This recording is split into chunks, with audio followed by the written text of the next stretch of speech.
নমস্কার, world news বাংলায় আপনাদের স্বাগত। যাদবপুর বিশ্ববিদ্যালয়ে শিক্ষামন্ত্রী ব্রাত্য বসুর গাড়িতে হামলার ঘটনায় অভিযুক্ত বিশ্ববিদ্যালয়ের প্রাক্তনী হিন্দোল মজুমদারকে গ্রেপ্তার করা হয়েছে। দিল্লি বিমানবন্দর থেকে তাকে গ্রেপ্তার করেছে পুলিশ। আপাতত হিন্দোল দিল্লি পুলিশের হেফাজতে রয়েছে, তাকে কলকাতায় নিয়ে আসা হচ্ছে। যাদবপুর বিশ্ববিদ্যালয়ের প্রাক্তনী হিন্দোল মজুমদার যাদবপুর বিশ্ববিদ্যালয় থেকে ফার্মাসিতে বিটেক করেছিলেন হিন্দোল। বর্তমানে তিনি স্পেনে গবেষণারত। স্পেন থেকে বুধবার দেশে ফিরেছিলেন। দিল্লি বিমানবন্দরে তাকে আটক করা হয়। হিন্দোলের বিরুদ্ধে লুক আউট নোটিশ জারি করা ছিল, সেই কারণে অভিবাসন বিভাগ তাকে আটকায়।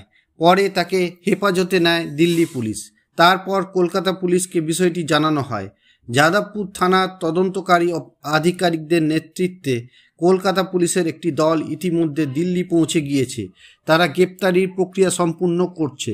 হিন্দোলকে বৃহস্পতিবার ট্রানজিট রিমান্ডের জন্য আদালতে হাজির করানো হবে।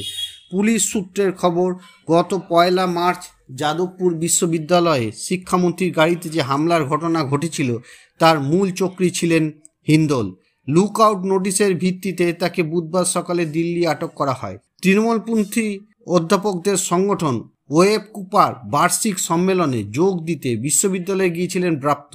সেখান থেকে বেরোনোর সময় দফায় দফায় তাকে ঘিরে বিক্ষোভ দেখানো হয়েছিল। ঘিরে ফেলা হয়েছিল শিক্ষামন্ত্রীর গাড়ি। মূলত বামপন্থী ছাত্র সংগঠনের বিক্ষোভের মুখে পড়েছিলেন ব্রাত্য। অভিযোগ, তার গাড়ি ভাঙচুর করা হয়। তাকে জখম হন ব্রাত্য নিজেও। বিক্ষোভকারী ছাত্রছাত্রীদের পাল্টা অভিযোগ, মন্ত্রীর গাড়ি এক ছাত্রকে চাপা দিয়েছে। পরে ওয়েব কুপার সদস্যদের সঙ্গেও বিক্ষোভকারীদের ধস্তাধস্তি হয়। এই ঘটনায় যে এফআইআর দায়ের হয়েছিল তাতে হিন্দোলের নাম ছিল। পরে তার বিরুদ্ধে লুক আউট নোটিশ জারি করেছিল কলকাতা পুলিশ। এবার তাকে গ্রেপ্তার করা হলো। ভিডিওটি ভালো লাগলে লাইক করুন, শেয়ার করুন এবং সাবস্ক্রাইব করুন ওয়ার্ল্ড নিউজ বাংলাকে। নমস্কার।